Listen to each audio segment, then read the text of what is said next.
Good evening, YouTubers. It's me, Johnny. I'm making a short video tonight. I've been in Xela, Guatemala for like a week now, getting reestablished. I think I'm going to stay here 2 or 3 months, and then I don't know what I'm going to do after that, but there's been some interesting things happening in the news. It looks like there's going to be a tax. I'm only talking about this because some of the taxing that's coming down the pike, it looks like it's going to affect eventually middle-class people, but there's already talk about people getting taxed on their unrealized gains. So it's kind of interesting to see during this COVID thing, lots of Americans moving from high cost of living places to low cost of living and high tax states to low tax states. I found that interesting. And now we can see where capital might actually gravitate out of the states because more and more people. Now I say the politicians say it's going to be wealthy people, but I suspect wealthy people are going to be legally protected with their trusts and things like that, so they won't actually be paying any more tax. It'll mostly just affect lower middle class people mostly. Anyhow, I've been watching videos on quite a few people going from red states or from blue states to red states. And then on top of that, there's more and more people kind of leaving the United States, immigrating out. So it's been kind of fascinating to watch all that. I was just thinking about it because withholding taxes are starting to go up. So just for example, back maybe 20 years ago when I had a bank account in Mexico, you could earn interest on your bank account and it was tax-free. Then over time, they introduced a withholding tax of 6%. I don't know what it is now, but where they would take out 6% of your income, like of the interest in your dividends, things like that. And now more and more countries are the dividend or the withholding tax is like 15 to, I want to say 28, because in most of the European countries it's about 15%, but I think in Switzerland it's 28%. So the thing is, if you have a lot of dividend or interest and dividend income, it gets taxed quite heavily. And I was just thinking about that, like you can open up a brokerage account in Hong Kong. There's no withholding tax on dividends. There's no withholding tax on capital gains. There's no withholding tax on interest. And there's a few other countries like that. There's not many left anymore. There's, just a few. I was just thinking I used to have a brokerage there. I might have to reopen it up. It's just getting to the point where if you don't think things through long term, you're going to end up paying a lot of unnecessary tax. Anyhow, I've been watching quite a few of the expat videos and noticed there's quite a trend into more and more people checking out of the States. I find it kind of interesting. And I was just thinking about the implications of that, what that's going to look like in 10 to 20, 30 years. And I've just been thinking about it. It's just really fascinating. I never thought I'd see this in my life with so many Americans going from blue states to red states and so many Americans choosing to leave the United States and live in other countries where the cost of living is lower, where taxes are lower, where there's a lot less regulatory hassle. It's almost as if the politicians in the States and in Europe are putting so much, I don't want to say hassles, but they're putting so much stress on the system that people are just choosing to leave. A really good example of that's happened right now in both the United States and in the United Kingdom and even in Europe. You might not know this, but the price of natural gas shot up 40% in the States, and I can't remember what it was in Europe, but I think in one day natural gas went up 40%. All over most of the U.S. and the United Kingdom, what policymakers have done is gotten rid of or has shut down a lot of coal plants, a lot of nuclear, and a lot of natural gas. So that's caused energy prices to go up because there hasn't been investment in there in a long time. Now keep in mind, the United Kingdom's run by Boris, who's a conservative, but he's actually implemented policies that would actually hurt Britons and make them more vulnerable to the energy source or resource or the person who ships them gas, which is mainly Russia. So both the EU and the United Kingdom shut down a lot of their coal and some of their nuclear and some of their natural gas. So now they're really reliant on Russian gas to come into Europe mainly. I don't know about the United Kingdom because of these prices gone sky high. So it's just fascinating how Western Europe and North America is shooting themselves in the foot with these energy policies by relying on wind power and sun. So when it got real cold and they needed energy, they just couldn't get it from the traditional sources. They had to rely on sun and solar and wind, and just fascinating how that's worked out. Now Americans are dealing with really sky high energy costs. People in the United Kingdom are dealing with really high energy costs, and the people in the UK and Europe are now vulnerable to Russia if they want to shut off the gas during this upcoming winter. So that's kind of fascinating to see.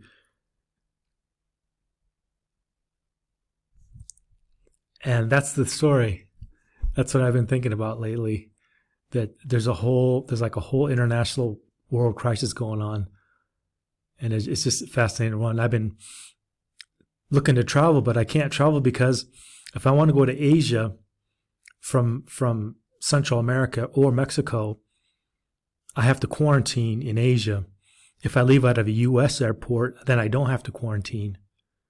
But if I leave out of an airport here for more convenience, I got to quarantine. You got to get all the tests and all. That's another thing I don't like about traveling right now, because you just can't go to countries anymore. You have to buy special insurance. Usually you have to have a health pass or some kind of health insurance, or both usually. Even Costa Rica is doing that. I think they got rid of the insurance, and then depending on how you fly in to Asia, if you don't fly in from one of the approved countries, U.S. being one of them, then you got to quarantine on one of the islands out there. And then you got to pay for health insurance and have a health pass just to get into the country, which is kind of expensive when you consider all the cost of all that. And then you have to quarantine in a hotel for 7 days, which is just another added cost. So anyways, it's just quite interesting seeing all this kind of political chaos going on in North America, and people going from different states or leaving the United States and, going to other countries. And then on top of that, these governments are just keep destroying their economies. It would be funny if it wasn't so tragic, but it is. And I'm learning some new technology stuff. I'm learning to work some of the new financial platforms, which are going to really help me out and benefit me a lot. But I was just thinking of all the people who may not have the skills for what's coming up next, because it looks like to me they're going to try to find every which way to shut down the financial system, so people can't access financial accounts to transfer money to different places of the world. And then they're going to start shutting things down with I don't know what to call them, but like health passports, so you can't travel or go from across state lines or city lines or anything. Because the thing is, if you have a health passport, people have figured out you can just, whatever the health passport amounts to, you can just show it wherever you want. You don't have to show any ID with it, so you can get into wherever you want to get into, like a park or a restaurant or a bank. But once it's well known, people are doing that, then you have to show your ID. And once you go through all that, it's going to get to the point where you're going to always have to show your ID, always have to show your health report or your health passport just to go anywhere. And it eventually just going to be registered right on your phone. It's going to be like China. They're just going to follow you around with your phone. So at that point, then you'll have to ask permission to leave. For example, in Australia and the United Kingdom, you have to actually get permission to leave those countries. And I never thought I'd see it in my lifetime where people from a first world country like Australia need permission to leave, or like the United Kingdom. In fact, I've noticed quite a few of the people I follow now they don't even live in their country anymore. They've left. I can name some people, but most of you guys wouldn't have heard of them. But quite a few of the Australians and New Zealanders I'm aware of, and quite a few of the people from the UK I know. They've now left. They're either in the US or they're in other Asian countries, or they're coming to Latin America because they can't run their business and just stay inside their country. Not only that, they just don't want to stay inside their house. Like in Australia, you literally had to stay in your house. You could only go out to buy food or to go to a doctor's appointment. And then you have to get permission to leave, which means if they don't want to give it to you, they don't have to, and you can't leave. So then you're vulnerable to whatever policies they put in if you can't really leave. Then if they get to the point where you can't even use your ATM card, how are you going to send money offshore? How are you going to buy property? How are you going to pay for your expenses when you want to leave? How are you going to get money and capital for your new life? That's where all this is getting kind of fascinating and interesting for me, because I never really thought it would really get this bad. But so far, it's kind of getting that bad. And it's interesting to see all the solutions that are being introduced, like all the the Bitcoin cryptocurrencies. And now there's more and more countries opening up to these so-called, one of my friends calls them refugees that want to leave. There's more and more residencies coming available. There's more and more countries competing with either no or very, very low tax. Excuse me.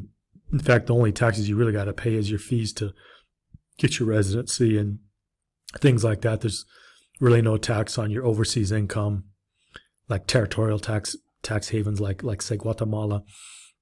So it's kind of fun watching all that. It's just sad to see it, all this is coming to a head now. I'm not really sure what the Republicans are going to do in the States. Usually when I think about it, they're probably not going to do really much better than Democrats, because there's such a gaping hole in the budget. So they're either going to raise taxes or they're going to keep printing money. Either way, it's not going to be fun for most people. And for the people who are going to stay, from what I can tell that's going to happen, fees and local taxes are just going to go through the roof. It's just going to go through the roof. Maybe income taxes won't go up, but fees in your local jurisdiction are just going to keep going up and going up. Cost of living is going to keep going up and going up. So inflation is just going to kill people. And the stated inflation is, I think, 6%. And I think in Canada it's 4 or 5%. But really, people's rents are going up 10 to 12% a year. And the cost of energy is going through the roof. Like right now, oil's I think $82 a barrel. From a trading perspective, I trade these markets. I think oil now is going to be in the $80 to $90 range for a while. I'm not saying forever, but for a while. It would not surprise me if by the time we get maybe to the first quarter of this year, oil could be at $190 to $110 a barrel. I'm not sure what the old high was, but it would not surprise me to see oil get up to $100 and stay up there for a while. Now, how long can the United States and North America sustain like 100, 120 oil prices? I don't know. But I suspect not for long, and then it'll probably go back down. But I don't know how long people are going to be willing to pay for like high energy costs, high taxes, and just all this inflation that's in the system. In fact, the more and more you can see prices where I go and travel, they're not going up a lot, but they're just going up little by little. But I suspect soon you won't even be able to buy long-term air travel, like from like North America to South America, or like from like Central America or Mexico to Asia. I'm not sure what it'll be for Europe. I don't really follow that. I don't have any interest in going to Europe, but it's just going to get out. Prices are going to get out of hand that people can't afford to make a move. So I hope my subscribers are making a plan B and figuring out a way to survive some of this upcoming chaos. By that, I mainly mean inflation, taxes, and your ability to go from point A to B. I think we're getting closer and closer where governments, they're not going to say you can't leave, but they're going to implement policies that's going to make it impractical for you to leave. You won't maybe be able to spend your money outside the jurisdiction of the U.S.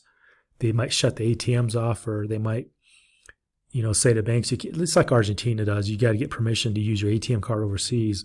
I could see that happening in the U.S. or Canada even. So it's kind of funny. More and more Canadians are leaving. Like I just saw an interview with a Canadian. He and his wife left Toronto for Florida. And he's saying pretty soon they might leave Florida for somewhere in Latin America because things ain't looking too good in the U.S. Anyways, that's all for this evening. Like, share, leave a comment. Give me an idea what you think the future holds for us. I think it could be a little higher tax for like user taxes and inflation and things like that. I don't really think wealthy people are going to get really taxed. If they do, they're just going to leave. They're just going to go to lower jurisdictional tax places. And the big thing I think now is now with the internet the way it is now, and people can work anywhere they want. I think now you're going to see more and more middle class people leave.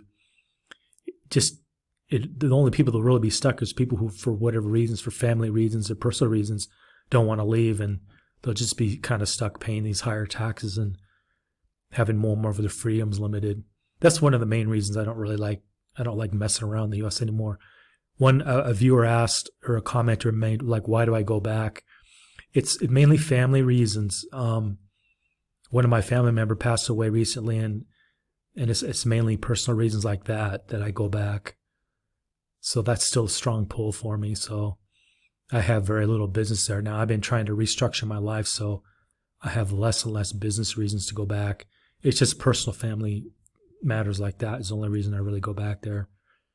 And I've been thinking about more and more if I want to maybe not do that. I'll have to like come to that conclusion maybe later, but mainly it's just certain things like that when a family member passes away. Anyways, like, share, subscribe, leave a comment.